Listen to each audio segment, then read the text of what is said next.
You said in an interview, there's all these women who are starting to feel inferior because they can't compete with porn stars.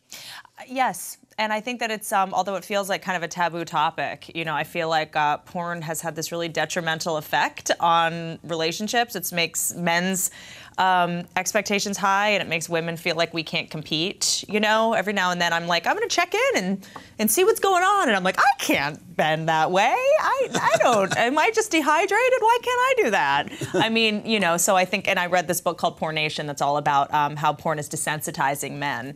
And it's put Playboy out of business. Yes, and how now I think it's 15-year-olds would rather watch porn than have sex with an actual woman.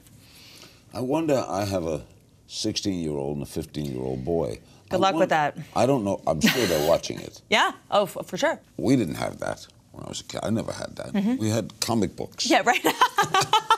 I wonder how they grow up with that. I mean, are they experienced without being experienced? It's crazy. You know, I had an experience where a friend of mine's son, you know, kids see porn now before they ever see an actual woman.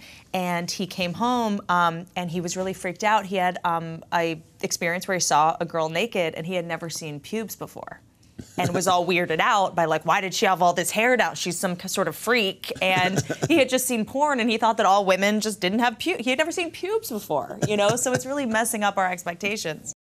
Hey guys, Larry here. Thanks for watching me. Be sure to check out some of my other favorite Larry King Now moments right here, and tune in to new episodes Monday, Wednesdays, and Fridays on demand on Ora TV and Hulu.